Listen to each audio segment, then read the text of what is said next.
les émois d'une voix, l'entre-deux d'une saison intermédiaire. Elle, E majuscule, deux L, E, car c'est bien d'elle qu'il s'agit, restera le fil conducteur, l'âme qui fait vivre les saisons. Elle aime les saisons, surtout les intermédiaires, entre deux extrêmes, l'été et l'hiver. Elle est par sa naissance une fille du printemps qui profite de l'automne de sa vie pour engranger les textes qu'elle aura peu à peu semés. Elle est une laborieuse qui fait de sa propre vie un herbier, une collectionneuse de moments qu'elle se remémore tout d'abord pour elle-même et qu'elle relate bien volontiers pour le plaisir d'écrire, de lire et de dire. Les émois d'une voix, c'est bien elle aux commandes. Ici, elle fait le lien entre vie et littérature. Plus cela paraît se dévoiler, et plus cela se cache, sous couvert de mots plus jolis que véridiques. Comprenne qui pourra, dans ce dédale de souvenirs, là, pour brouiller les pistes et nous entraîner loin d'une vérité bien pâle, par rapport à l'habileté d'une fiction bien tournée, bien roulée, comme une belle femme. Ah, l'amour, ce que j'ai cru être l'affaire de ma vie. Bien sûr, c'est vrai qu'il est au centre de mes préoccupations et qu'il m'a cependant aveuglée si longtemps. Et de souvent confondre désir et amour dans cette faille à moi qui est de trouver ma place et pas n'importe laquelle, celle de préférer. L'amour d'un homme ou d'une femme, la belle affaire. Et de toujours se mettre en quête de l'autre, de vouloir séduire, juste pour le fait de séduire, pour me prouver que j'existais, vide de moi-même, objet de l'autre, à mon corps défendant. Alors il y eut beaucoup d'amourettes dans ma tête, juste pour rêver. Paul, ce marin du port d'Hambourg, par exemple, vu dans un Paris Match, et d'y croire dur comme fer quand on n'a qu'à peine 6 ans. Très tôt aussi l'attrait de l'interdit. Monsieur le curé, au catéchisme, mais que pouvait-il cacher sous sa soutane? À vos coloriages et dessins, afin d'illustrer ce qui reste, à mes yeux, l'une des plus belles histoires à jamais contées. Ayez la foi après cela, et aimez-vous les uns les autres, qu'à cela ne tienne. Un professeur? Proie facile. Être bon élève, la meilleure, suffirait-il? Attirer son attention et sortir du lot? Trouver sa place près de l'autorité, à la droite du père? Habile jeu de mots, et l'élu du moment était affublé d'un nom divin, véridique.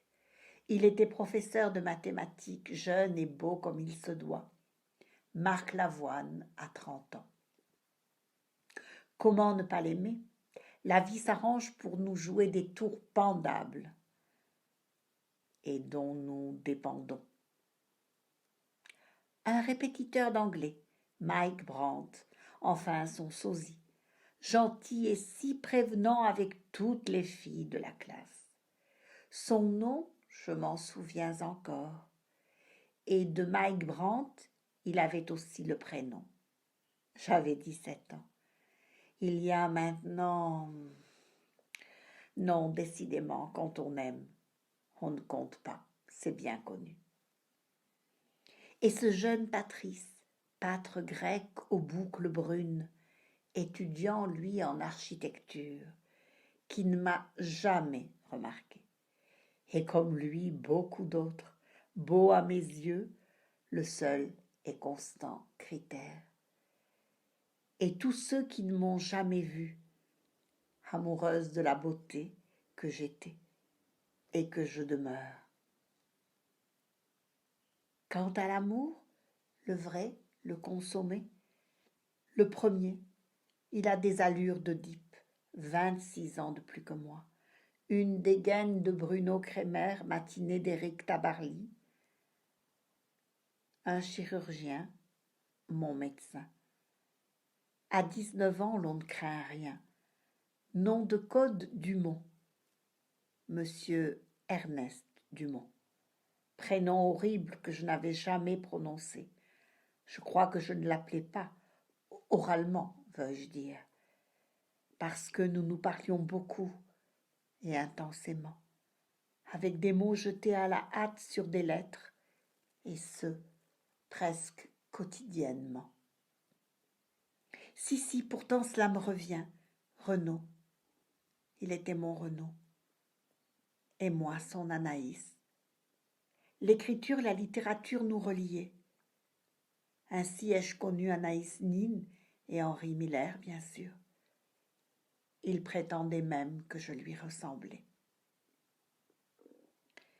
Gifle retentissante de sa mère qui m'attendait un soir à la gare.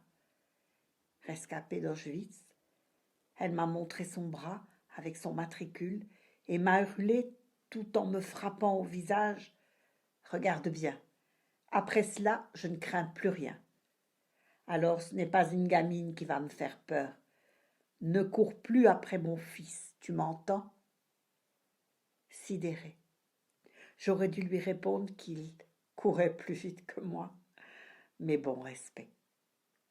Épistolairement, nous nous sommes tant aimés. Ensuite, j'ai plongé dans une sombre histoire d'amour et de genre. J'ai aimé un garçon qui n'aimait que ses semblables, mais qui m'a trouvé malgré tout à son goût. Il a flatté, là, mon désir formulé et inassouvi d'être gai, capable d'avoir tous les garçons de la terre, pourvu qu'ils soient beaux, et de posséder ce sexe dont j'étais à jamais dépourvu, pour enfin détenir la clé du monde et du pouvoir, un sexe d'homme, qui maîtriserait hommes et femmes, l'égal d'un don Juan travesti. Sur la voie de l'amour et de la vérité, mais pas la mienne. Histoire d'amour, de haine et de désir d'un autre que soi. Amour, haine, désir de se posséder dans l'autre. Dangereux jeu de miroir. Et il m'est apparu tellement beau, tel qu'en mon miroir j'aurais voulu me voir. À ce double jeu de la gémellité, c'était game over, assuré. Quelque temps plus tard et après diverses péripéties, il y eut une rencontre banale dans sa fulgurance et pourtant déterminante pour mon avenir. J'ai su, en criant son prénom dans une cage d'escalier pour l'appeler, j'ai su combien il comptait et compterait dans ma vie. J'ai su, en entendant ma voix crier son prénom dans cette cage d'escalier. C'est parce que c'était lui, c'est parce que c'était moi. Je n'en dirai certainement pas davantage. Ah, l'amour! La grande affaire de ma jeunesse a été l'amour. Du moins, je l'ai cru. Avec le temps et l'expérience du monde, je peux dire que je voulais une place, comme un jeune animal à la mamelle. J'ai observé les chatons et je comprends leur préoccupation à la naissance d'avoir une place dans la portée. S'ils ne l'ont pas, s'ils ne la prennent pas, ils meurent. Je suis morte bien des fois. Alors non, ce n'était pas tant l'amour que je recherchais, le confondant avec le désir effréné de l'autre, mais plutôt la reconnaissance et la place, le rang, encore une fois. J'ai frappé à toutes les portes, j'abreuvais de questions tous les autres autour pour leur demander de donner un sens à ma vie.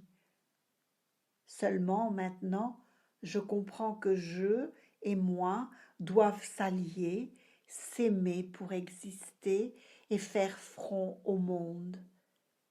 Il n'y a pas de violence dans l'expression faire front lorsque je l'emploie. Elle a signifié tout au long de ma vie se tenir debout, ne pas baisser les bras pour exister. Puis se succédèrent des voyants, des mages, des astrologues, des numérologues, toute une panoplie de gens bien informés, je le pensais, sur moi-même. Rien, jamais rien. Même les plus connus et par conséquent les plus chers, les plus expérimentés par l'âge, et que je croyais sages. Pas un, pas une ne m'a dit sur moi ce que je ne savais déjà. Certains avaient le courage d'avouer à mi-mot que je savais, que je devais me tourner vers moi et non plus vers eux pour savoir. La grand-mère paternelle de mon père a été médium, connue et reconnue de son temps. Des foules se pressaient à ses conférences et les personnes en deuil avaient recours à son savoir. Alors, moi, savoir, je n'ai pas voulu.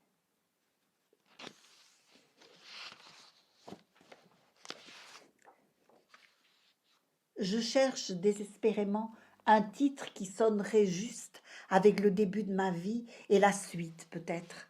Ce sont des titres de films qui viennent spontanément à mon esprit. Tout ce qui brille, attiré depuis toujours par le monde du spectacle, le clinquant, le bling-bling. Je ne dois pas être la seule du reste. Comme tu es belle, mon critère de sélection. Beau, pas beau, ou tu me plais ou tu ne me plais pas. Et surtout, c'est toujours s'agit d'un critère physique. C'est le premier que l'on voit. La vie n'est pas un grand fleuve tranquille, car j'en veux à mes parents, à leur éducation de bisounours, qui, eux, vivaient dans la petite maison dans la prairie. Ils ont omis de me parler de la difficulté de vivre et ont oublié de me dire que non, tout le monde il n'est pas beau, tout le monde il n'est pas gentil. Et c'est donc sans armes que je suis entrée dans la bataille. Cela me rappelle cette méditation que j'ai faite à la recherche de mes vies antérieures. J'y étais un soldat, probablement un croisé. J'en avais du moins l'armure, guerroyant sous les remparts de la cité de Carcassonne, dans la poussière et sous le feu des projectiles, et se demandant ce qu'il faisait en pareil endroit. Elle est là, la véritable question, une question de place ou de rang. Mon enfance d'enfant unique fut vécue dans l'angoisse de ne plus l'être. Ensuite, j'ai navigué entre être la préférée ou la favorite, me démarquant par la personnalité pour le moins originale et différente de celle de mon entourage, et grâce au brin d'intelligence dont je fus dotée. Si je ne sentais pas que j'étais la préférée ou favorite, je disparaissais. Exclusive, la première place en tout, ou à l'extrême rigueur la seconde. La seconde, oui c'est cela, comme dans le roman de Colette.